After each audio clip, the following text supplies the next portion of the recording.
Welcome to the Virtual Center for the Study of the Constitution and Civic Responsibility, an ongoing inquiry into American political origins and evolving institutions. The Executive Director of the Virtual Center is Dr. Bill O'Brien. He's also your host for this continuing conversation. Here he is now, Dr. Bill O'Brien. Thank you, Bob Kincaid, and welcome to the Virtual Center for the Study of the Constitution and Civic Responsibility. Today is Wednesday. It is the 20th day of September in the year 2017, and I am proud to say after too long, we are live. This is not a rebroadcast of a previous program. I guess I probably ought to be in celebration because I'm alive. I'm alive. You know, I think of the old Frankenstein movie. He lives. He lives. But anyway, been a tough couple of weeks in a lot of ways. But I am very, very happy to be back live with you here at the Virtual Center. I hope everybody's been well since we last talked live. Of course, we've had these horrendous hurricanes and this horrible situation that's going on outside Mexico City with the earthquake, and it's just horrendous. One has to wonder if there's a message to all of this, what it might be. And of course, I've seen references, as I'm sure you folks have as well, to the fact that this is divine punishment for something we've done or haven't done or whatever. We're getting all sorts of things. I've heard comments about a lesbian as mayor of Houston, which was the reason for Irma. I don't know what the Puerto Ricans have done to warrant another storm in 2 weeks, but they're getting pasted now with Hurricane Maria, and a number of really good people are suffering terribly, and I think all of us are concerned about that and worry about that, and we'll keep them hopefully in our thoughts and prayers. Let me again give you the basic housekeeping information here at the Virtual Center. It's been a while. I hope I can remember the phone numbers and such. We do have a phone number. I would love to hear from you. I'd love to know how some of you folks are. And also, Bill. Yes, Bob. Bill. Yes. Yeah, that old phone number is no longer in existence. Okay. Well, thank you. The only way for people to reach you is via Skype. Great. Okay, Bob. Thank you. To Bob Kincaid Horn. Bob Kincaid Horn. Okay. Well, thank you, Bob. I didn't realize that. Okay. So you can see that there have been changes since the last time I was on live. I thank Bob for that. And so if you'd like to call, by all means, just get on Skype and do Bob Kincaid Skype, and you can communicate live with us that way. I have to acknowledge that I really don't know how that works, but I'm sure if the occasion arises, it will work because Bob's there and he'll perform some sort of magic, as he usually does, and get these things working again. If you'd like to communicate with me via email, I would love to hear from you. My email address is waobrien906 @gmail.com. That's waobrien, OBRIEN 906 @gmail.com. And our Facebook page, I remind you that it is there. It is still there. And if you are a regular user of Facebook, you know how easy it is to gain access to our Facebook page. Just go to the homepage, facebook.com, and in the search box at the top, just type in the Virtual Center for the Study of the Constitution, and you'll be onto our Facebook page. Most of the recent postings on there have been related to the class that I'm teaching. I've mentioned it before. I'm going to mention it again because I want to devote a portion of our program today to that experience, because I think it's a learning experience for me, and I want to kind of make sure that if there's something to learn, other folks get an opportunity to learn it as well. But I did put a recent posting on the Facebook page, and a regular posting, not related to our class, And there are a number of issues percolating as we speak. Besides Hurricane Maria and the earthquake, I just heard maybe half an hour ago on TV that they had pulled a child live out of a collapsed school in Mexico City. So, you know, the rescuers were all excited about this. I think as all of us are.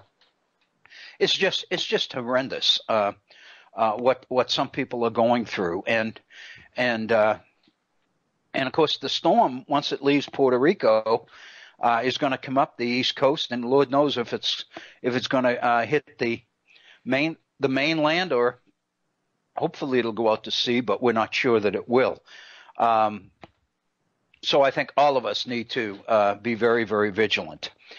There are a number of other things happening, of course, and as has often been the case over the last 8 months or so, a lot of what's happening has its origin in the White House. The president, as most of you know, is spending this week pretty much focused on the United Nations. I'm hearing reports on TV that he's really monitoring the storm situation and the earthquake situation in Mexico quite closely. I hope so, and I'm not going to be critical at all, because from what I can see, the president has been very proficient in staying on top of these things and appropriating legislation, which signs off on legislation which appropriates money for rescue and these kinds of things, and I think all of us are very concerned about that and worried about that. But again, as we know, the president's address to the United Nations, one of the things that he threatened the other day, of course, was in making a very sarcastic reference to Rocket Boy, who's the president of North Korea, that he was flirting with suicide, and the president talked about the realities of wiping North Korea and its people off the face of the earth. It's an exercise of power. I've heard people talk about how the president is seeming to be much more presidential this week than he has been in a number of different ways, and I think all of us are reacting to this. I'm kind of horrified, to be honest with you, by the rhetoric and some of the things that are going on. I too am very, very frustrated with the behavior of North Korea. I understand over the years what they've done. They've ignored agreements. If you remember, they entered into an agreement some years ago to suspend their nuclear weapons development, and then we come to find out that they were violating it all along, as is obvious with the number of missile launches that they're engaging in. The fact that they've sent 2 missiles over mainland Japan in recent weeks, one of them within the last week, and these are all provocations, and I think it's a very, very, very tense time and situation, and I think all of us are concerned about that. All of it is not happening outside the country, however. There are a number of things happening. Once again, the effort to repeal Obamacare is back on the table again. It appears that this obviously is going to be the last effort on the part of the Republicans, because at the end of this month, if repeal doesn't happen by the end of this month, then along with the end of the month comes the end of the special provisions which allow this repeal legislation to pass with 51 votes. And of course, that means 50 votes plus Vice President Pence. And it seems that in the last couple of days, a bill that has been put together at the 11th hour, obviously, by 2 leaders of the Republican Party, one of whom is Lindsey Graham, and the other one who I'm I'm having a senior moment here, remembering the name of the co-author of this bill, but they are promoting the bill and are very, very optimistic. There are a number of political signs or signals which are giving serious indication that this thing has a chance. For example, on Monday, John McCain, whose thumbs down vote, if you remember, we thought had killed efforts to repeal Obamacare for the time being. On Monday, John McCain was giving signals that he might vote for the legislation this time around. And there are a number of other situations. Senator Heller of Nevada, for example, which was so opposed the last time around, and he was getting pressure from the White House to suspend his opposition to the Republican legislation. He seems to be pretty much behind this one. And if it's even possible to imagine, from the perspective of those people who might be hurt by this particular piece of legislation, I think it would be important to keep in mind that this legislation might be even worse than the last ones. The number I'm seeing is in the neighborhood of 30 million people being thrown off health care, losing their health care as a result of this particular legislation. It's being touted by its sponsors, as an effort to reinstitute federalism in America, in the American system of government. What the legislation would do is reinstitute the traditional idea of traditional Republican conservatism, which is to funnel sovereignty and opportunity back to the states. What this particular legislation would do, it appears, is give the states almost total control over the provision of health care for their own citizens. The federal government effectively would be withdrawing from the health care issue totally, and it would be up to the states. The money that traditionally would be spent in Washington at the national level on issues related to health care and Medicaid and all the rest of it would be assigned in block grants to the states. And of course, Lindsey Graham is one of the people that's pushing hard for the idea that this is really an effort to reinstitute federalism into America's system of federal government. And of course, that would be at the expense of all of those people that would lose their health care in the interim. At the same time, Republicans are meeting and putting together a tax cut legislation, which would reduce taxes quite substantially. And of course, the president is eager to reduce corporate taxes to 15% from the current level of 39% in order to theoretically to make American industry more competitive in the international sphere by reducing corporate levels. Theoretically, the argument goes that that's going to provide the job creators with more incentive and more opportunity to expand jobs. Fact of the matter is, we know over recent years that hasn't happened. And in fact, we also know that since the 1950s, the taxes on business have come down.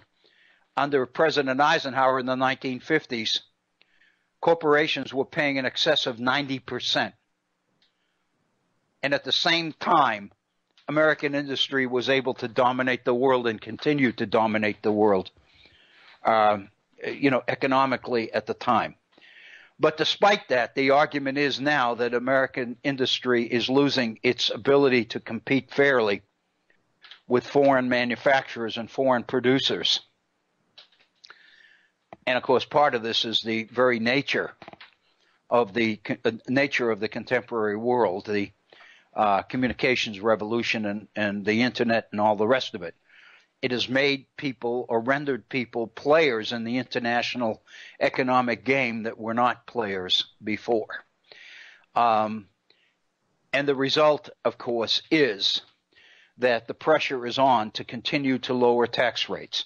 But the rates have come down from 90% in the 1950s, down from 50% in the 1980s under President Reagan.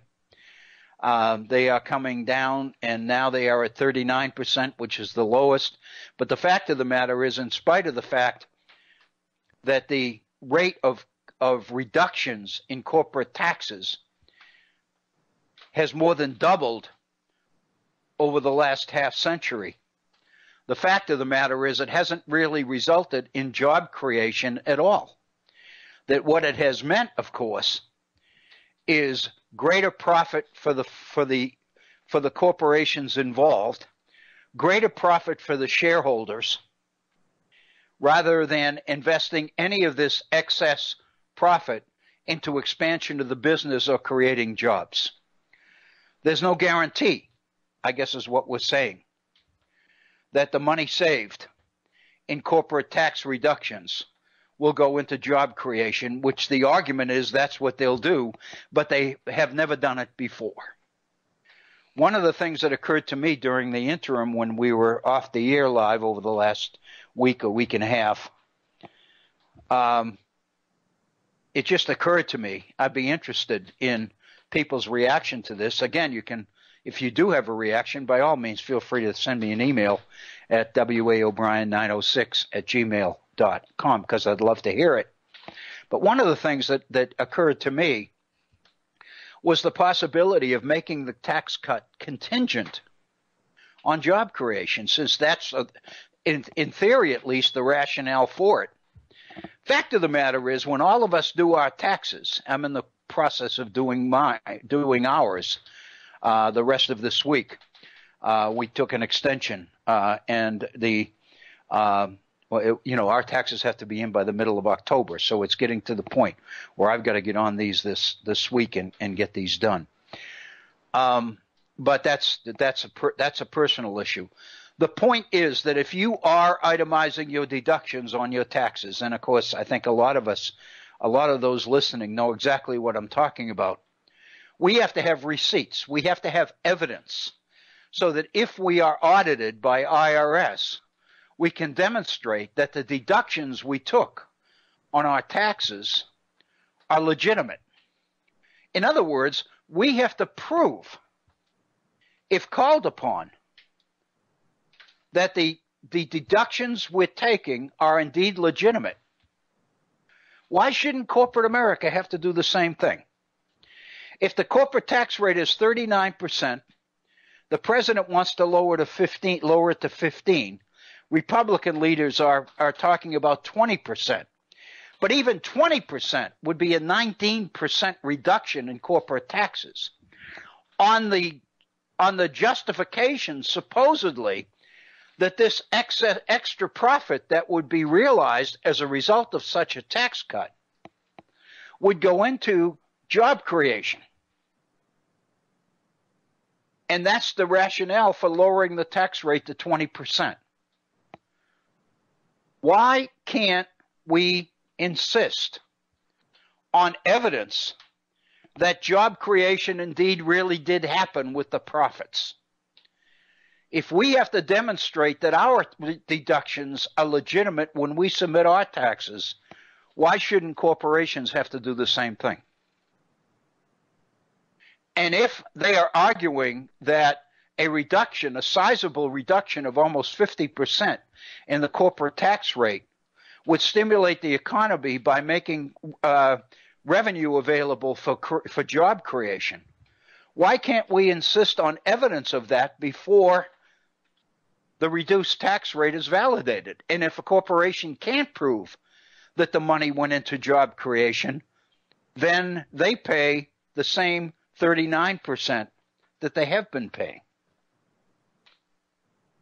That would seem to me to be just, would be fair. But again, I'm not a CPA. I'm not a tax expert. I don't know. It just seems to me that it's a possibility, and it would force corporations to do something that they really haven't done before. There's no evidence in previous tax cuts that the creation of new jobs as a result happened. What there is evidence of is that a lot of this profit was going back into the value of stock. Many companies were buying up their own stock in order to drive up the prices, in order to enhance the returns for shareholders. They've been doing very well. People waiting for jobs to be created have not. So that just seems to me to be an issue that I've thought about. I'm sure other people have ideas on that as well. Another thing that I think is especially interesting, it's a political reality of today's political world, is that this repeal Obamacare legislation, which the Senate is working on now, the Republicans are trying to get the 50 votes needed to pass it with the vice president's 51st vote, of course. The argument that is being used is that, ironically, the states that would be hurt the most if this legislation passed would be the states that embraced Obamacare.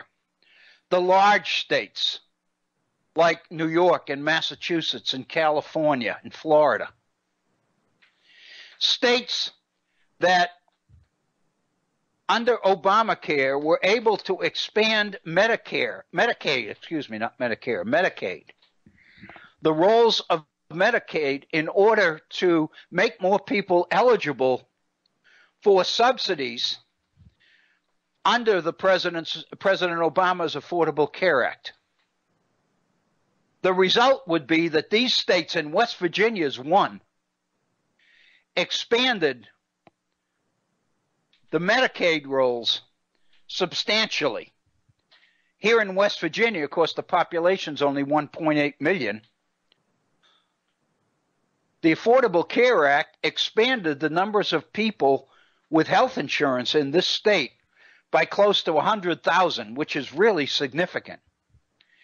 And the percentage of West Virginians under the Affordable Care Act who currently have health insurance, who didn't have it before, has increased substantially. And the numbers of people in West Virginia with no health insurance has declined precipitously under the Affordable Care Act. What that would mean is that this idea of allocating in block grants money back to the states for provision of health care by state governments rather than being dictated by the federal government would have an extremely negative impact on the states that most embrace the Affordable Care Act. And from what I've read, those pushing this particular piece of legislation, Lindsey Graham and the rest, are using this argument when they go to states like Mississippi and some of the other states that refuse to expand their Medicaid rolls, refuse to embrace Obamacare. For example, the number that I saw is that Mississippi's profit from supporting this legislation would be huge, as would a number of other states. So in effect, what we call red states would benefit from this legislation directly at the expense of the Massachusetts, New Yorks, Californias, etc., that would be hurt by this. Lindsey Graham and the other sponsors of the bill are using this argument in trying to line up positive votes for the repeal of Obamacare. It's clear political reality. The fact that it would reinstitute what they claim is more federalism in government, and the fact that it would be money coming out of the pockets of non-red states and would go into the pockets of red states.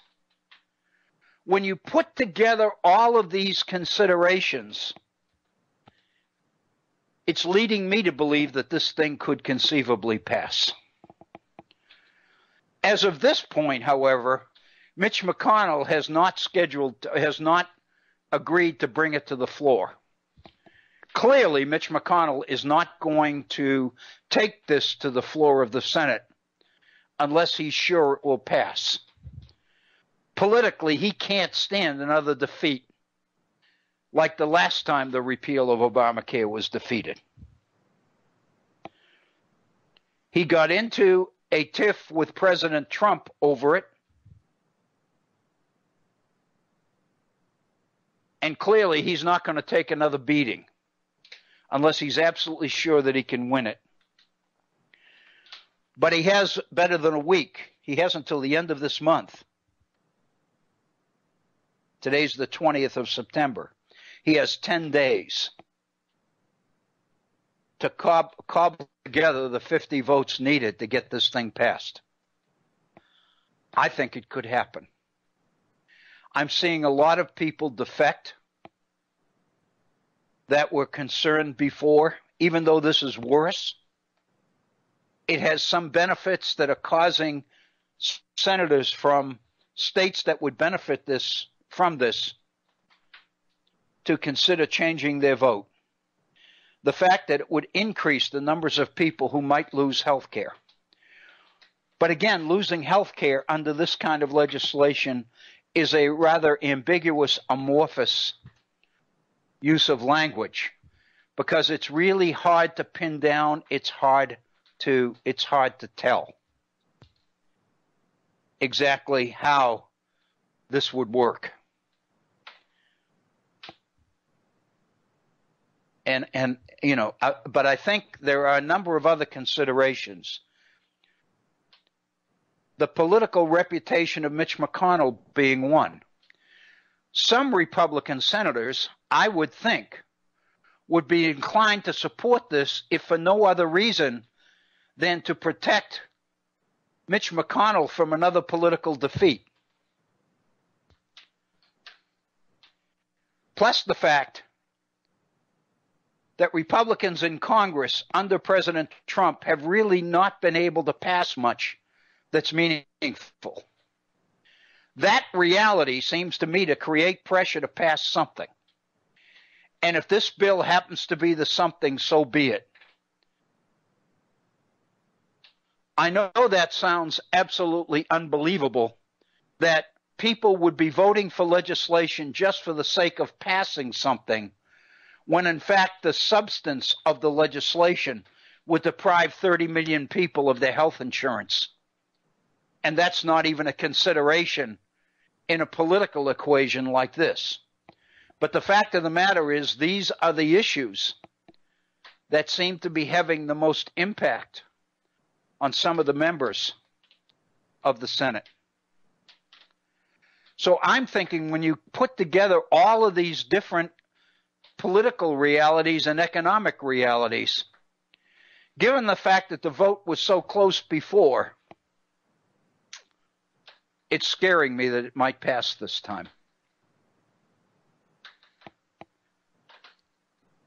A number of governors, a number of governors have joined together in opposition to this particular legislation. It's supposedly a bipartisan group of governors that together have made it very clear that they don't support this legislation because it's going to do damage to too many citizens. There's no reputable group in the healthcare field that supports this legislation. Doctors, hospitals, up and down the line. I have been sitting for the last 19 years on the board here of one of our local hospitals. Our hospital has gone from red to black based on the realities of the Affordable Care Act. Because the numbers of West Virginians who now have health insurance has meant that the number of patients being served by this particular hospital here in southern West Virginia who don't have insurance has declined incredibly under the Affordable Care Act. The numbers of patients who come into the hospital here in southern West Virginia without health insurance has declined so significantly under the Affordable Care Act that the hospital, the ARH hospital here, and again, it's a ARH is a group of 11 hospitals, 9 of which are in Kentucky, 2 of which are in West Virginia. They have gone from, like here in West Virginia, as a result of what's happened for these 2 ARH hospitals in West Virginia, they've gone from the red to the black as a result of not serving as many people without any health insurance at all.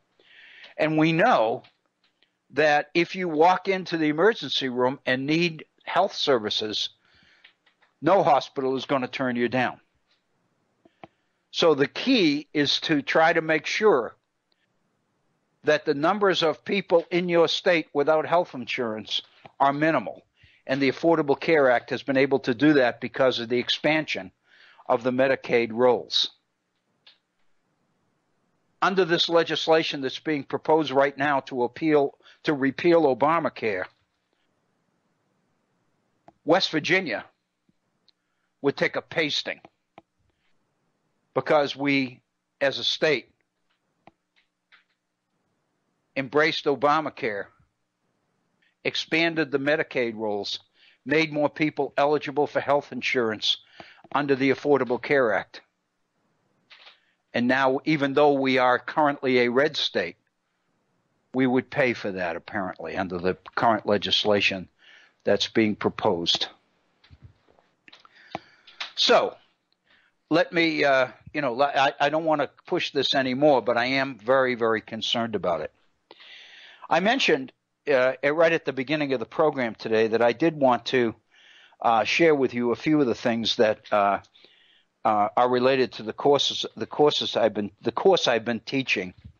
One of the things that I had on my plate over the last week that made it difficult for me to continue to come on the air and produce live program and design or develop live programs is the fact that I had an assignment handed in to me last Monday by my class. I've got 85 students in my class, and they did an analysis of a document, and I spent last week 5 days in a row reading these essays, trying to get the 85 essays papers done, and I was able to return them. I had them ready to return this past Monday, which, given the numbers I had, I don't think a week was that bad. But on this past Monday, the same class took midterms exams, and I'm looking at those right now. I'm sitting on a pile of 85 midterm exams that I have to begin grading as well. So, it's been an incredible experience for me. I guess as I get older, I'm just kind of losing my grip. In fact, I mentioned to Agnes in a message one day last week that I keep asking myself if am I totally losing my grip? I think as we get older, I think we all lose our grip a little bit. But I've really been facing that reality over the last week because I just can't seem to do the amount of work at the rate I was doing it before. But be that as may, we try, and I'm doing the best I can. What I wanted to do is I wanted to actually take a little bit of time and share this with you. Let me explain why. The document that I gave this class is a document out of the colonial period, the early colonial period. More specifically, it's a John Winthrop document. You remember that John Winthrop was the leader of the group of Puritans who came to Massachusetts and settled the Massachusetts Bay Colony, Boston, in 1630. This is 10 years after the founding of Plymouth Colony, if you remember, in 1620. And in turn is another 10 years after the founding of the Virginia colony at Jamestown. So what we're talking about here is the establishment of the earliest colonies in what will become the 13 colonies that will participate in the movement for American independence in the 1770s, culminated by the Declaration of Independence in 1776. The document I gave was a speech by John Winthrop to the General Court, the Massachusetts legislature at the time. You'll recall, I'm sure, that here at the Virtual Center, we spent quite a bit of time on John Winthrop's famous City Upon a Hill speech. You'll recall that when the first group of Puritans was on the way to the New World in 1630, John Winthrop delivered this City Upon a Hill speech at the time in order to make it clear to the people on board what this mission was all about, what this venture sailing across the oceans and setting up house in the New World was all about. And we spent quite a bit of time here at the Virtual Center on that document, because the idea of City on a Hill has been one which has pretty well helped to explain America's view towards the world ever since then. We made it a point to emphasize that if you look at the history of American foreign policy since the establishment of the Constitution in the late 18th century and all through the 19th century, there's absolutely no question that many of America's political leaders throughout history have believed that the creation of the American Republic under first the Declaration of Independence and then the Constitution of the United States has been the most successful effort in the history of the world to establish popular government that has remained stable and has continued to thrive, based on the individual freedom of citizens, based on the idea of popular participation in government, people's ability to influence their government, government's responsibility to govern in the name of the people, and all of these things that we associate under the term republicanism. Many people believe then that America's role in the world from the beginning has been a reform effort. I don't think it's at all out of place to mention that one of the most popular books on the Puritan mission to the New World under John Winthrop early in the 17th century was written by Perry Miller, who was a literature professor at Harvard. And Miller's book on this topic is entitled Errand into the Wilderness. And if you just look at that title, Errand into the Wilderness, it pretty much tells the story. These people believed they were on an errand, on a mission. And when you get into the speech, it becomes very clear that what Winthrop is telling these people is that they have entered into a covenant with God. Their mission is to leave England, come to the New World, establish the ideal community as it is defined and laid out in Scripture. The idea being that if they are successful in creating God's ideal community, they will be as a city upon a hill, a beacon, a light to the world, making it very clear how God intended men to live together in peace and harmony. And the errand into the wilderness idea is that these people believed they were on a mission, and they believed that if they successfully pursued that mission, God would reward them. And they would be prosperous as a people, as a community.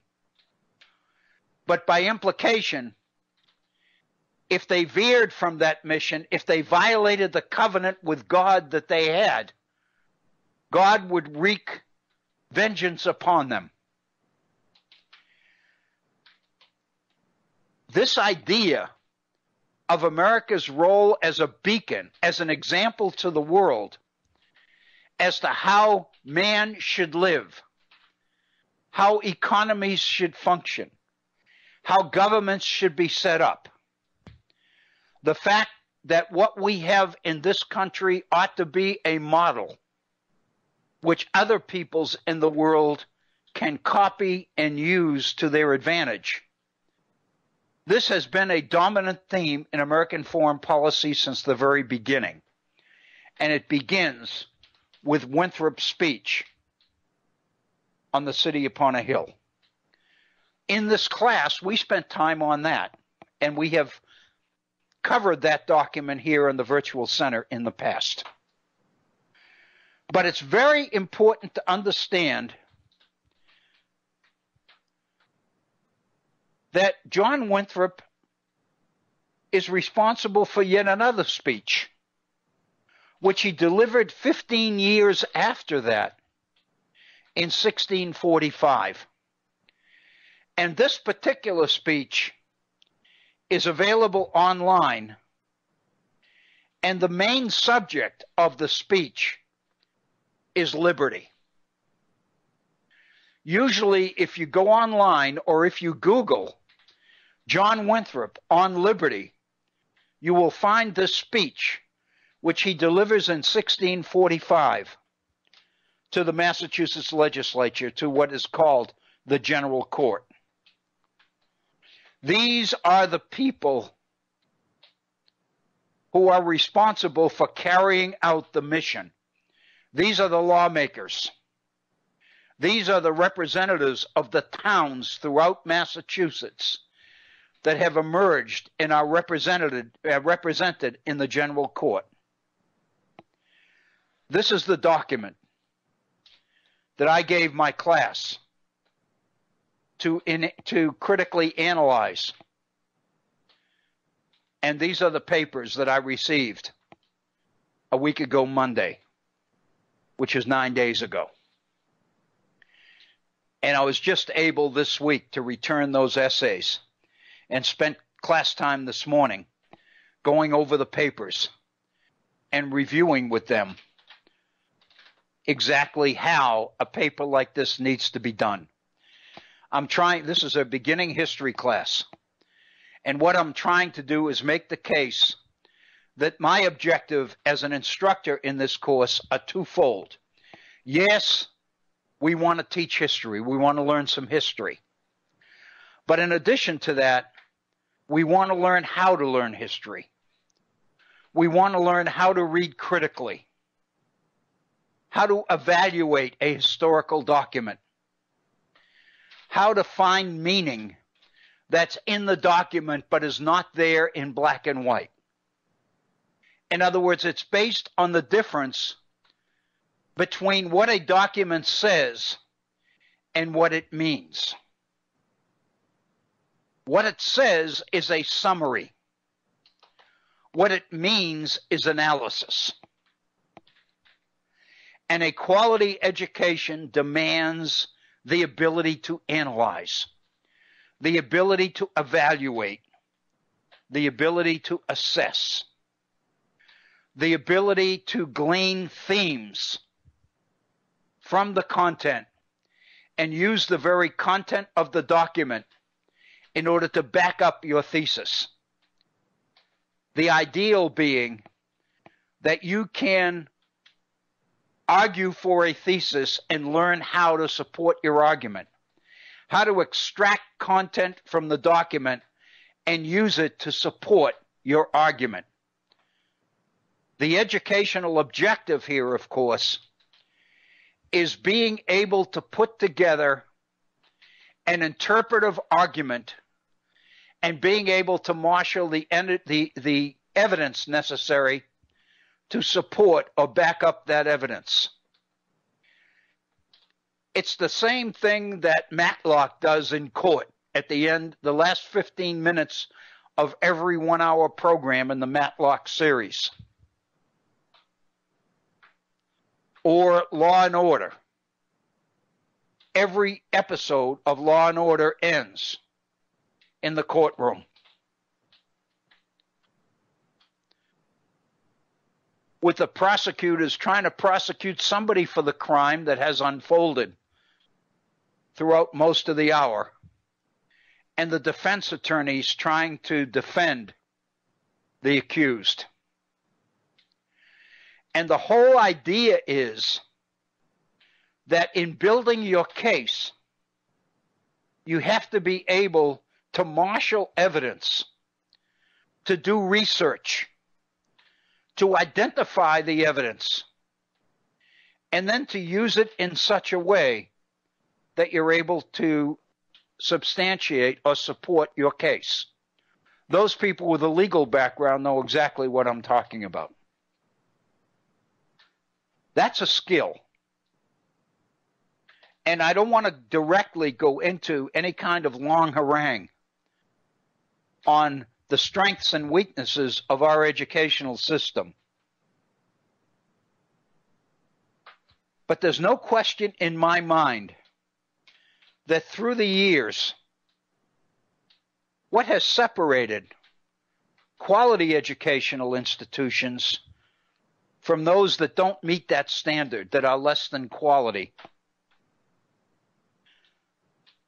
is pretty much defined by how much of this analytical argument or critical thinking happens. The best institutions have long been engaged in this. The bulk of our institutions, unfortunately, have not. And what they have tended to ask students to do is memorize pieces of information without going into the kind of depth which would result in students understanding the information they're memorizing. What we end up with is a lot of people taking a lot of tests in order to get their grades, but a very questionable outcome as to how much of that process has resulted in true learning. There's no question that one of the themes throughout American educational history has been the assumption that only a few students, relatively few, the better students, can do this. The conclusion has been that the vast majority of students are incapable of doing this. And the result is what we've had is a two-tiered system of education in this country, where quality education is happening for the few, and the education that the many receive, to a large degree, has been deficient in that kind of academic quality. I don't think, personally, that we can any longer tolerate the fact that our system of higher education in this country is discarding 3/4 of our population. We have for too long engaged in an educational process in this country where we've been using the educational experience to separate the talented from the not talented, the wheat from the chaff, the few from the many, however you want to define it. And it goes all the way back to Thomas Jefferson's General Diffusion of Knowledge in his notes on the state of Virginia, in which he described an educational plan for the masses. He talked about how important education was for the masses, but he made it very clear that the kind of education the masses would receive would be totally different than the education received by the few. And you can see this in the very career of Thomas Jefferson himself. He laid out a plan for educating the masses. And then after he left the White House in 1808, he was instrumental in setting up the University of Virginia in order to provide for the quality education of the few. It's very clear that he saw a difference. And I would argue that that is the model that has dominated Americans' educational history since that time. I believe it's a model that no longer works. I think in today's world, given the revolutions that have happened in communication, the fact that the world is smaller, the fact that we have become so technologically dependent as a world that people are able to play this game that never were able to play it before. And to be very honest with you, the United States of America is reeling under the competition that it is receiving. Our educational system is not up to that kind of competition. We continue to labor under an educational system that is pretty much defined by its goal of separating the talented, the skilled, from the unskilled, the few from the many. We have continued to provide quality education, but only for the few. What I believe is necessary is that we change that model and we begin to offer quality education to everybody on the assumption that everybody can learn something. Everybody can't achieve to the same degree at the same level. We know that. But everybody is capable of doing more, of accomplishing or achieving more than they have ever been asked to achieve before. We have done a disservice over the years to many of our people, to most of our people. We have used a very intricate, very subtle educational system to pin the label of incompetence on too many of our citizens. We have basically shielded them from academic quality on the ruse, on the excuse that their educational experience should be stress-free. We've been reluctant to challenge these people on the assumption that they could not meet the challenge.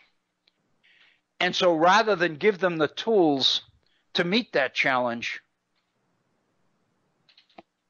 we allowed them to slide through without ever being challenged. We can no longer afford to do that. In today's more competitive world, we need everybody. We need a skilled workforce. The state that I'm in, West Virginia, one of the smaller states in terms of population, fewer than 2 million people, is among the leaders in the country in the number of educational establishments, colleges and universities. Given the population, we have an overabundance of institutions of higher education here in West Virginia. And because of budget considerations, it's very clear that the axe is in the process of falling. No question, a number of these institutions are going to be forced out of business. They're going to be forced to unite with others. They're going to be, some of them are going to disappear. In reality, if you think about it, given the number of educational institutions we have in West Virginia and the relatively small population we have in West Virginia, we ought to have the best educated population in the whole country. But we don't. We have one of the lowest quality skilled workforces in the country. Consequently, West Virginia's economy is suffering. We need to do something to upgrade the skills of our workforce. We need to begin to educate the people that have traditionally been overlooked before. We can't continue to drive these people into the less challenging majors, into the less challenging programs, on the assumption that their skill levels are limited and that they can't handle real challenge. It's doing a disservice to them to assume that going in. We are not teaching these people. We are providing them a level of education based on what we believe they are capable of doing. And we're shielding them from levels of education that we assume they can't meet. That is unfair. And I don't think we can continue to do it anymore. This particular assignment on this document by John Winthrop is an example of what I was talking about. Students were given 10 days, 2 weekends. This assignment was handed out on a Friday. We spent the entire class on the day the assignment was distributed, going over the assignment and explaining very well, or the best I could, how to approach it, strategies for doing it. It was a learning experience. The final paper was not due until a week from the following Monday, which meant that they had a full week plus 2 weekends to complete a paper that was defined, that had a maximum of 2 type pages. What I basically told them was that the final paper could not be more than 2 pages. It needed to be an analytical paper. Going in, the students were told that they could assume that I read the document. They didn't need to summarize it for me. They didn't need to prove to me that they read it. Their goal is to evaluate or analyze the document, deduce a thesis or a theme as to what the document says to them, and marshal the evidence from the document necessary to support their thesis. I knew full well that most of these students had never been asked to do anything like this. And for the most part, they did a good job. Everybody didn't. It was obvious that in a number of papers, and the number wasn't big, I would say maybe 10 out of 85. These people had no idea what they were doing. And rather than ask for help or say that, they just turned in what they thought would be enough to get them through. But for the most part, students struggled with this. And they did a darn good job. They can do it. So in grading these papers, I wrote extensively. My comments were extensive. On the back of the last page on most papers, I wrote almost an entire page on each paper, explaining where its strengths were, where I thought its weaknesses were, what they could do to strengthen the essay, etc., etc. And then this morning we went over the document, put it up on an overhead. Most of them were familiar with it anyway.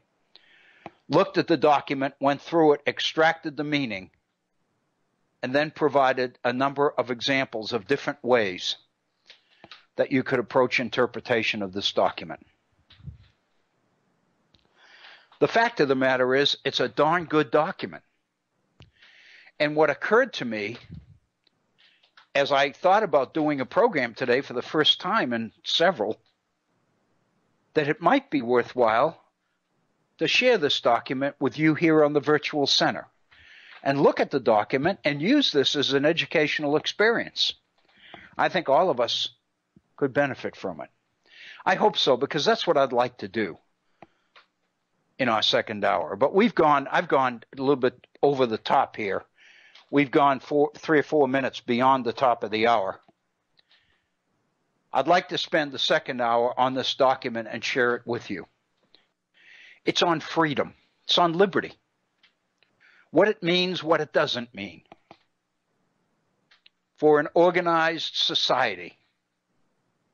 For a community. What is freedom in a real community? I think that's very significant, because we live in a world today where our political leaders throw the word liberty around, and it seems almost to be devoid of any meaning at all. Let's go back and look and try to get a grip on what freedom really means in a social setting like that existed in colonial Massachusetts. You're listening to the Virtual Center for the Study of the Constitution and Civic Responsibility. I guess we could probably attribute the bulk of our program today to the civic responsibility part. I hope so, anyway. I ask you to stay with us. We're going to pause and take a 5-minute break, give everybody a chance to get up, go around, stretch their legs, get a cup of coffee or Coke, whatever you'd like to do, and then come back and join us. And if you wanted to stay tuned, I know Bob or Agnes in the studio there has some pretty good music to share during the 4 or 5 minute break. It's going to be short. We'll be right back. Thank you. I look forward to our second hour. We'll be right back. Well, what a pleasant surprise. Thank you. That didn't sound like Bob, and I don't think it was. I think that was Agnes. And Agnes, it's great to hear your voice. Thank you. This is our second hour here at the Virtual Center on this Wednesday. Today is the 20th day of September in the year 2017. If you are just joining us, let me tell you, it is a pleasure to be here with you. I've been out of pocket for quite a while for a number of reasons, and I think one of the major reasons I think we've been talking about here toward the end of our first hour, namely the set of papers that I was grading, which was overwhelming. And of course, a number of people, I can honestly say, have said, why don't you, given the number of people in your class, why don't you just make it easy on yourself and do these standardized tests, or go to the publisher and get the short answer questions, the multiple choice or the matching items that'll test student mastery of content. And at the same time, you can speed grade them. In fact, you can put them in a machine, and the machine will grade them for you. And I guess at this point in my career, my life, I can't do that. I'm very, very committed to the idea of quality education, and I feel that this is an opportunity that I would never be able to sleep at night if I didn't take full advantage of an opportunity maybe to provide something for these students that they might not get any other place. At least that's what continues to drive me, so that's what I do. The fact that there were 85 people in my class is unfortunate, but on the other hand, it's not their fault. And so my feeling is I've got an obligation to provide them the best that I can give them in this particular circumstance. So that's what I'm doing. We would love to hear from you if you have thoughts on this or other issues. We ran over a little bit of some of the political issues that were going on earlier. We talked about the president. We talked about his appearance before the United Nations.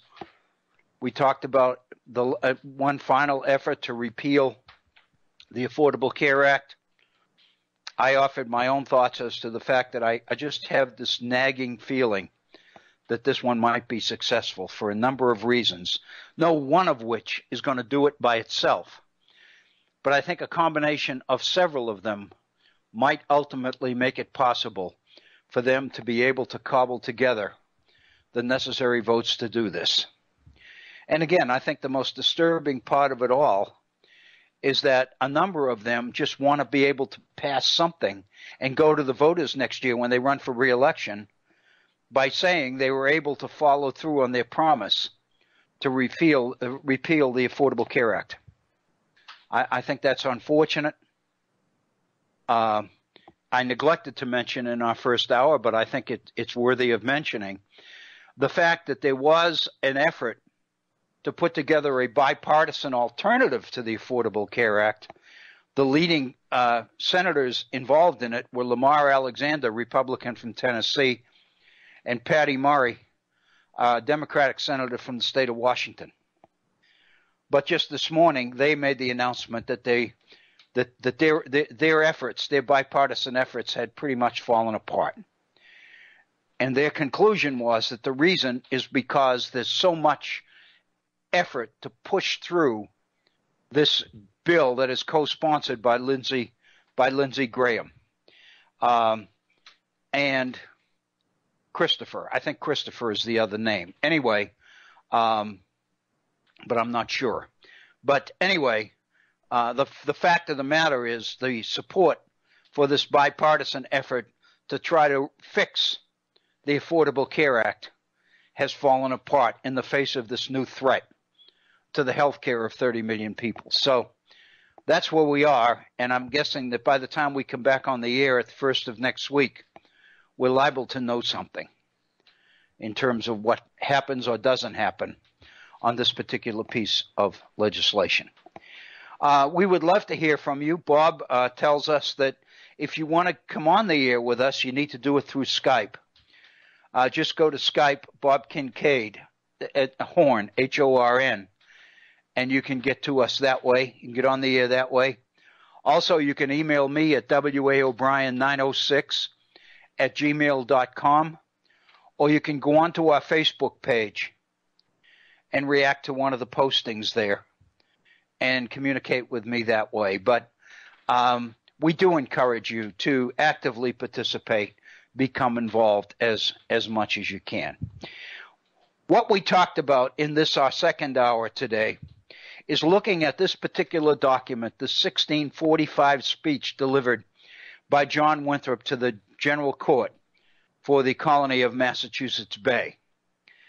It's a very significant document. I hope that you'll see it that way, because I hope that you'll find that this particular hour is informative for a number of reasons. Let me begin the second hour by sharing with you exactly what the instructions were to students on this particular document. Then we'll get into the document. What I told students was that the first assignment was to write their own analysis of John Winthrop's On Liberty speech. And this is what I said in order to further refine that assignment. Your goal is to explain not what Winthrop says in the document, not a summary, so much as what he means by what he says. What is Winthrop saying to you? What is the message that he's trying to convey to his audience? What is his audience? In other words, to whom is he speaking? What do you hear him saying? What's his point? If he's successful in convincing his audience, how will its attitude or its behavior change? What's his major objective? What is he trying to accomplish in this speech? And then I told them, as I mentioned, you can assume I read the document. No need to tell me what he says. Your essay should focus on what he means by what he says. And then I told him how I would try to evaluate a good essay. The strength of your essay, I said, will depend on its overall organization and unity, the degree to which your essay hangs together, and its analytical points are supported with evidence that you provide. And then I tried to be very encouraging to students and tell them that this one was going to have their name on it.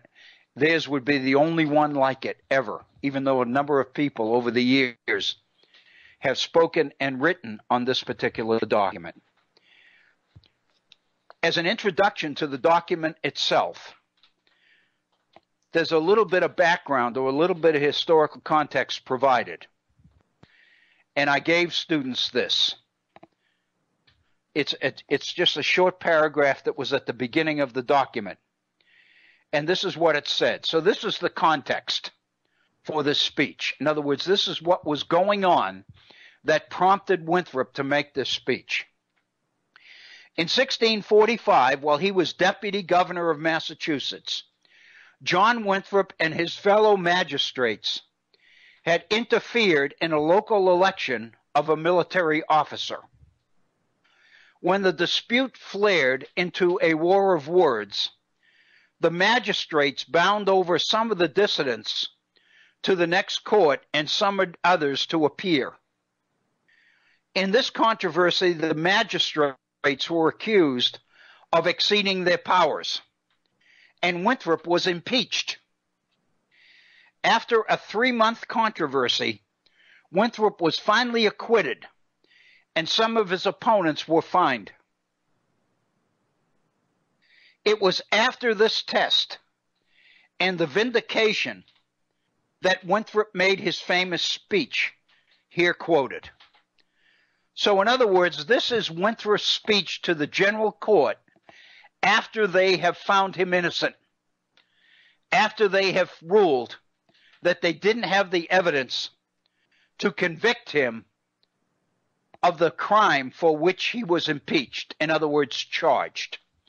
He was acquitted. He was found innocent. I saw in a number of papers, 7 or 8 papers, students use this, the fact that he was charged, the fact that he was impeached, as evidence that he was less than on the up and up with his audience. And that meant that some students referred to him as a hypocrite, because while he was demanding that they follow the word of God, we'll get into that in a moment, he hadn't himself. Fact of the matter is, there's no evidence to support that. As I was telling the class this morning in going over the assignment, he was acquitted. He was freed. So in a sense, he was guilty of nothing, except maybe overzealousness, which prompted him to give this speech. So here's Winthrop's speech. I'll read a portion of it and then we'll talk about it. I suppose something may be expected from me, Winthrop says, upon this charge that has befallen me, which moves me to speak now to you. Yet I intend not to intermeddle in the proceedings of the court or with any of the persons concerned therein. Only I bless God that I see an issue of this troublesome business. I also acknowledge the justice of the court, and for mine own part, I am well satisfied. I was publicly charged, and I am publicly and legally acquitted, which is all I did expect or desire. So what Winthrop is doing is, in effect, summarizing or speaking to the historical context. We were charged, I was tried, I was found innocent, I was acquitted, I'm satisfied. But then he goes on, and he said, though this be sufficient for my justification before men, yet not so before the God, who hath seen so much amiss in my dispensations, and even in this affair, as calls me to be humble. For to be publicly and criminally charged in this court is a matter of humiliation, and I desire to make the right use of it, notwithstanding I be thus acquitted.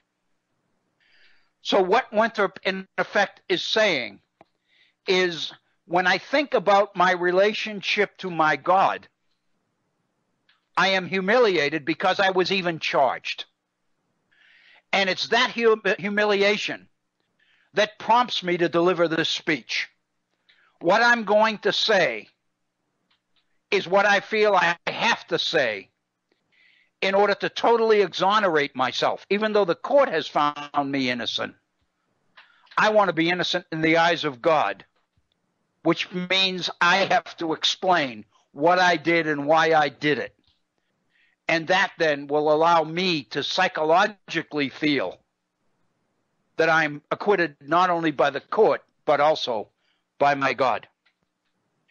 And then Winthrop goes on and talks about the political situation in Massachusetts at the time. And he said, the great questions that have troubled the country are about the authority of the magistrates and the liberty of the people. That sentence is the theme of this document. There are two great issues or questions that are troubling the country: the authority of the magistrates and the liberty of the people. In other words, what's the connection between them? How do we determine the legitimate liberties of the people on the one hand, and at the same time make sure that the magistrates have the power they need to govern? And then he goes on and addresses them each in its own time. He begins with the authority of the magistrates. And he says the following: it is yourselves who have called us to this office, and being called by you, we have our authority from God in way of an ordinance, such as hath the image of God eminently stamped upon it. The contempt and violation thereof hath been vindicated with examples of divine vengeance, unquote. That sentence is critical to this document. What Winthrop is saying to the legislature, to the general court, is you've appointed us. You have appointed us to this office. In other words, we came from among you. We're no different than you are. You called us to do this. But once you did that, once you called us to this office, we have our authority from God, not from you. In other words, our job is to do God's work as magistrates.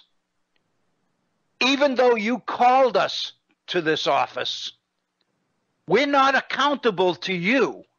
We're accountable to God. And then he points out, as we read, that this exists in the way of an ordinance. It's eminently stamped with God, by God. The contempt and violation whereof hath been vindicated with examples of divine vengeance. In other words, once we accept this calling from you, our job is to do God's work as best we can. And if we do it the way God wants us to do it, we will be rewarded. But if we don't, we will suffer God's wrath, divine vengeance, he calls it. So in effect, we have entered into a covenant, into a contract with God. Our job is to do his work. His part of the deal is if we do it well, we get rewarded. If we don't do it well, we get punished. That's the deal. So what he's telling the people who appointed him and the other magistrates to office, is that the magistrates are not accountable to him. They're accountable to God. That's what the document says. Now the question is, what does that mean? If I'm accountable to God as a magistrate, that means I'm not accountable to the people who called me to this office. Which means it's my job to do God's work as I understand God's word. My job is to do the best I can to determine God's will. Your job is to support me in that, not question me, because I'm not accountable to you. I'm accountable to God. What does that mean if you are accountable to God? That means only God can judge you. And how does that happen? Well, what you've said is if we do it right, God will reward us. But if we don't, God will punish us. But short of that, whatever we do, we can justify by saying God wants us to do this, and you have no comeback. In other words, you have no control over what we do. You have nothing except the right to go along and accept what we do and why we say we're doing it. We are independent of your control. We are only accountable to God. And until God sends a message to us that we're doing good or bad, then we have to assume we're doing good. That God will wreak his divine vengeance on us if we're not. So in the absence of that vengeance, we have to believe we're doing what God wants us to do, and you don't have any way of challenging that, is what he's saying to the general court. In other words, we are pretty much independent. We can do what we want, and you have to accept it. Then he goes on and justifies this or explains it by saying, I entreat you to consider that when you choose magistrates, you take them from among yourselves, men subject to like passions as you are. Therefore, when you see infirmities in us, you should reflect upon your own, and that would make you bear the more with us, and not be severe censurers of the failings of your magistrates, when you have continual experience of the like infirmities in yourselves and others. In other words, don't be too quick to judge us, because we come from you. We have the same strengths and the same weaknesses you do. So you need to keep that in mind when you criticize us. And in effect, what he's saying is, and you really can't criticize us anyway, because we're getting our marching orders from God. You don't know what those are. We do. You don't have any option except to believe what we tell you is what we're doing and why we're doing it.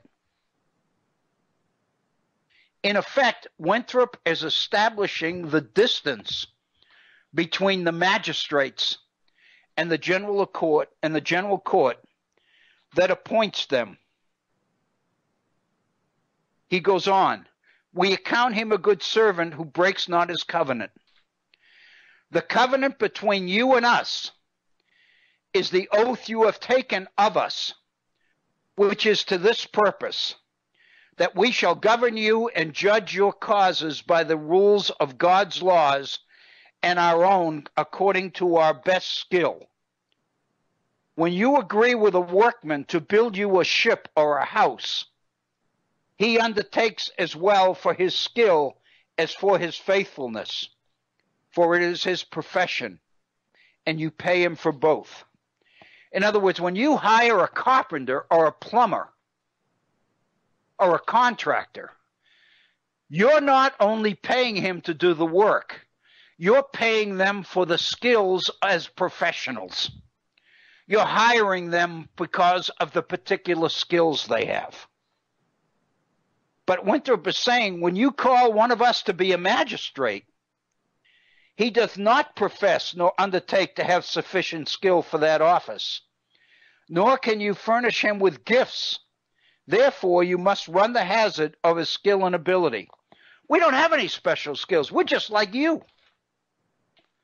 The only option you've got is to go along with what we tell you, because we have an oath to you to do God's work. And you have an obligation to support us in that and not challenge us. And then he says, but if he fail in faithfulness, which by his oath he is bound unto, that he must answer for. In other words, if we violate our oath to you to do God's work, for that we can be punished. But anything short of that, we're clean. Basically, what Winthrop is saying here in the first half of this speech is that the charges you brought against us were bogus from the very beginning. You didn't have the right to even charge us. Given our oath to you to do God's work as we best understood it, your job is to support us, not question us, not try to hold us accountable, not criticize us for skills that we admit we don't have. The only thing we promised you in our oath is to do God's work. In a sense, what this document becomes is a justification for administrative independence. It speaks to the limitations in a popular government, the limitations on the people's ability to hold its leaders accountable. It basically establishes the principle that we, as elected officers, are not accountable to you. We're accountable to something else that's more important. And that's where we get our authority to govern, from God. And you have no option except to hold us to the oath we took, which is to do the best we can to implement God's will in this colony. That's the basis of the authority of the magistrates. We're doing God's work. We took an oath to do it. We gave you an oath that we would do the best we can. We acknowledge that we're just like you. We don't have any special skills. We didn't get degrees. We didn't get training in how to be a good magistrate. The only thing we got going for us is an obligation to support God's work as we understand it. Your obligation to us is to support us in this. In other words, you have the right to be with us. You don't have the right to be against us. Then Winthrop addresses the second part of the speech. He talks about the other point concerning liberty, the liberty of the people. He says, I observe a great mistake in the country about that. There is a twofold liberty. There are two kinds of liberty. Natural liberty, I mean, as our nature is now corrupt, and civil or federal. The first is common to man with beasts and other creatures. By this, man as he stands in relation to man simply hath liberty to do what he lists. It is a liberty to evil as well as to good. There are two kinds of liberty. There's natural liberty and civil liberty. Natural liberty is the right to do whatever you want. That's the same liberty that animals have. No controls, no rules, no laws. And he says, I mean, as our nature is now corrupt. Remember, these are Christians. They believe that man's nature is evil. They believe that man's soul was stained with original sin as a result of Adam's sin in the Garden of Eden. What Winthrop is saying then is man's human nature. Man's nature is inclined to do bad because man's nature is evil. Then there's another kind of liberty, which he calls civil liberty. But he's not quite through with the natural liberty. He said the exercise and maintaining of this liberty makes men grow more evil and in time to be worse than brute beasts, which all of the ordinances of God are bent against to restrain and subdue it. In other words, God's governors must constantly contend with man's evil nature. And if man is allowed to follow his natural liberty, he's going to become more and more evil all the time. In other words, we'll have chaos. There'll be no law and order, no stability, no peace at all. We'll have wild animals running around.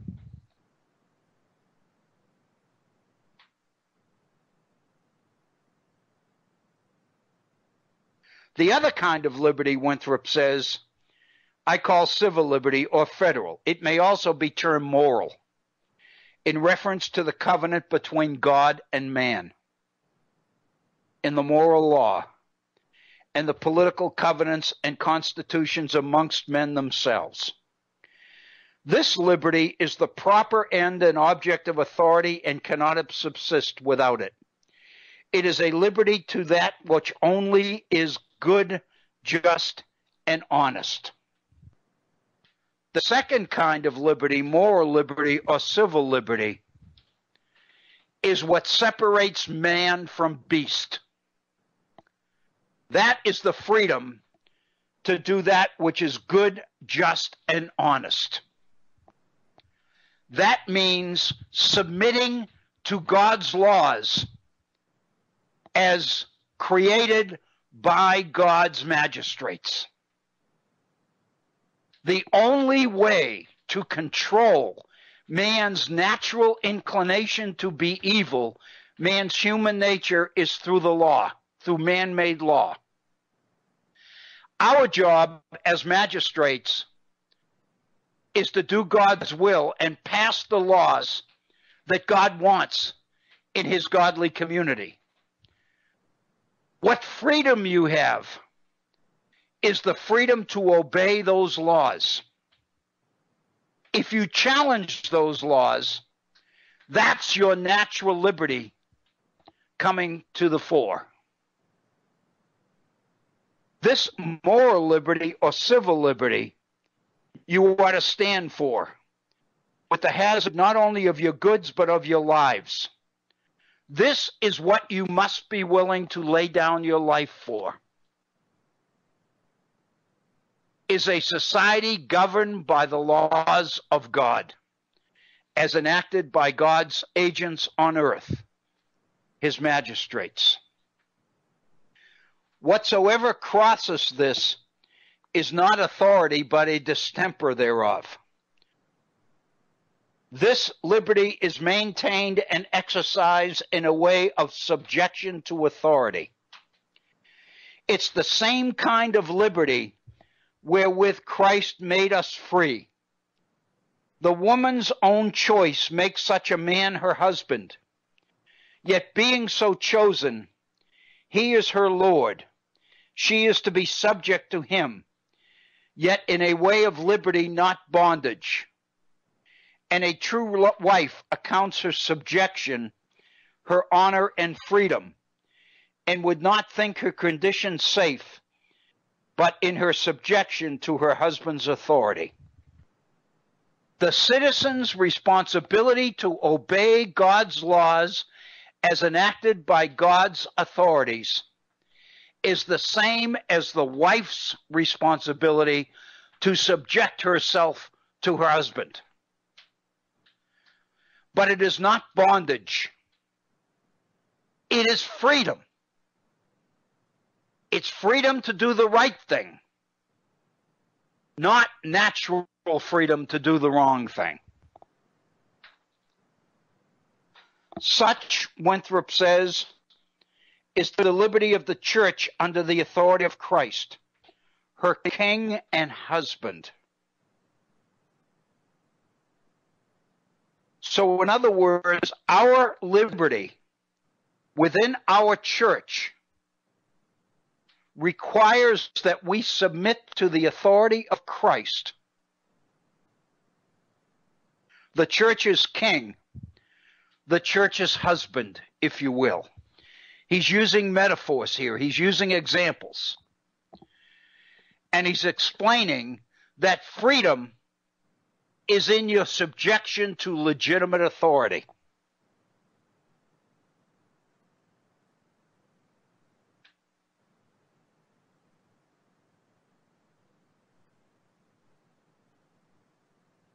Let me go on. Such is the liberty of the church under the authority of Christ, her king and husband. His yoke is so easy and sweet to her as a bride's ornaments. And if through forwardness or wantonness she shake it off at any time, she is at no rest in her spirit until she take it up again.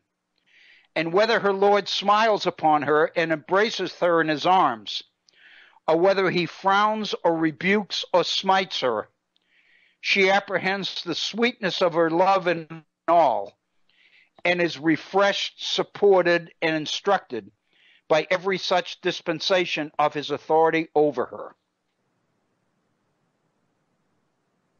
On the other side, you know who they are that complain of this yoke and say, "Let us break their bands. We will not have this man rule over us." Even so, brethren, it will be between you and your magistrates. If you want to stand for your corrupt natural liberties and will do what is good in your own eyes, you will not endure the least weight of authority, but will murmur and oppose and be always striving to shake off that yoke. But if you will be satisfied to enjoy such civil and lawful liberties, such as Christ allows you, then you will quietly and cheerfully submit unto that authority which is set over you. Winthrop's message is freedom is the right to submit, not the right to not submit, if that makes sense. You do not have the freedom to challenge legitimate authority. You have the responsibility to submit to authority on the assumption that it is legitimate. And as long as the authorities are doing the best they can to pass laws, to make laws in conformity to God's will, then your freedom is the freedom to submit, not the freedom to challenge and disobey. What Winthrop is saying is that the nature of organized society is the freedom of citizens to submit to legitimate authority. Now the question is this freedom? Many of us believe that freedom's a right to do whatever we want. Winthrop is saying that only exists in fairy tales. That only exists in a jungle. That only exists in the state of nature. But the fact of the matter is, in civil society, the only freedom that can be legitimate is the freedom to support and obey legitimate authority. Now the question that we have to confront is this freedom or is this bondage? Winthrop is arguing that it's not bondage. It's liberty. Our job is to deal with that. That's the document that these students had to wrestle with. So when I'm asking them questions about what does Winthrop want, what's his objective? His objective is to convince people that the laws that man is making are laws that God is dictating, and that the magistrates are doing the will of God. And the other side of that is that as citizens, their obligation is to obey, not challenge, not question. What Winthrop is saying is our accountability is not to you who appointed us. Our authority or accountability is to God, with whom we have an oath to do the best we can to abide by his will. When you called us to make the rules and to get those rules directly from God. And barring substantive evidence to the contrary, you must assume that we're doing what we were appointed to do. You must assume that we're honoring our oath, not violating it.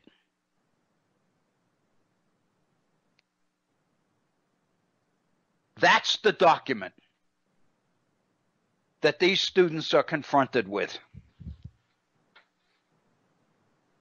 What's the thesis? How do you tie it all together? How do you make sense out of it? What is John Winthrop saying to us? We must deal with that. That's the fact. That's the evidence. Do you believe that Winthrop is being unreasonable? Do you think that Winthrop is asking for something that's not possible? Do you think that Winthrop somehow is violating the individuality of citizens?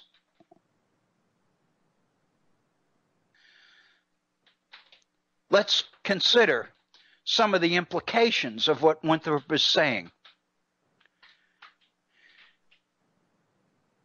Once appointed as magistrates, if the magistrates take an oath to enforce the will of God and to implement the will of God in laws they make, and if they believe, as Winthrop says, that God will wreak his divine vengeance upon us if we fail to do our jobs, then by implication, one can conclude that if we do our jobs as God wants us to do, God will reward us. We will flourish as a society, as a community. Notice what this means. It means that these people believe that God doesn't deal with individual souls. God deals with entire communities. God rewards or punishes not individual citizens, but entire communities. And God gives the special intelligence or wisdom to his magistrates to enforce his will on earth, in society, in organized society. What that means is that as a community, we flourish or we perish, depending on how well we live up to the dictates of the covenant we have with God. If we allow individual citizens to violate God's plan, God's will, if we allow citizens to sin and don't do anything about it,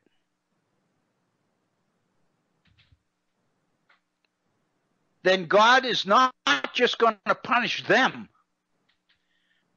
He's going to punish all of us. God deals with communities. He doesn't deal with individual souls.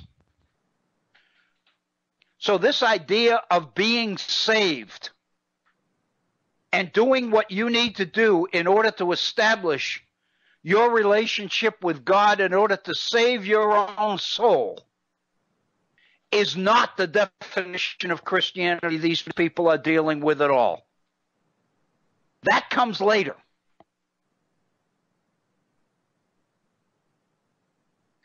I would suggest to you what Winthrop's definition of liberty does is legitimize the control of the community over the behavior of the citizens in it.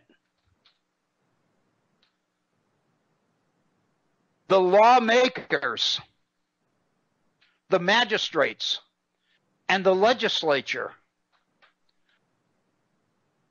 must enforce God's will on the citizenry, or the entire community will suffer the consequences. That means that God is giving the lawmakers, the authorities, the right to inject themselves into people's everyday lives. How you treat your wife, or as a wife, how you treat your husband, is not your business, it's everybody's business. If you believe that your marriage is not sustainable, that your relationship with your husband is abusive, is not in accord with God's law or God's plan as to what a marriage should be, if you aren't raising your children properly, if you aren't educating your children in God's word, if you aren't doing what the law says you need to be doing, then the community has a responsibility to take your child away from you and put it in foster care. The community has a responsibility to raise your children if you won't. The community has a responsibility to pass laws regulating divorce, laws regulating how wives will treat husbands and how husbands will treat wives. These aren't private matters, they're public matters. Who can marry whom? When life begins, when life ends. All of these really controversial, hot issues that we tend to assume are individual matters between ourselves and our God, Winthrop is saying are not private matters at all. They're public matters. Marriage is a public ceremony, not a private one. This idea is that marriage is a sacrament between two people and God. Winthrop would say, needs to confront the fact that the community is there also. The minister who's actually performing the marriage ceremony is a representative of God, but he's also a representative of the state.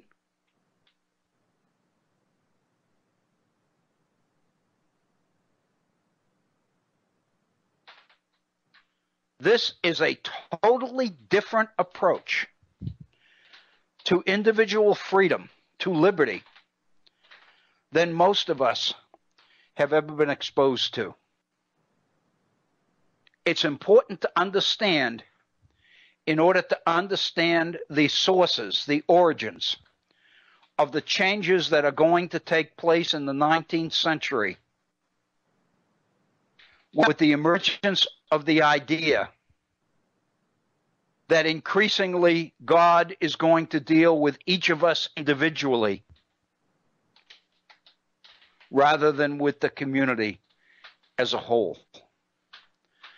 The whole idea of government building community is government's challenge to establish law and build within the citizenry the desire to obey the law. That's what an organized society demands. And Winthrop is giving us the game plan of the relationship between citizens and government that can make that happen. It's a very important document, it seems to me. It's obviously involved. We spent a whole hour on that document when you think about it. It's pretty involved. I hope that you found this somewhat interesting and challenging. I think it provides a lot of food for thought. It gives us an awful lot to think about. I hope that you find that your time with us today here at the Virtual Center has been well spent. With that, let me take this opportunity to thank you. Thank you for your continued support of the Head On Radio Network. Thank you for your continued support for the Virtual Center. I hope that you'll be with us again. We'll be back live, hopefully, everything working as it should, next Monday at our regular time.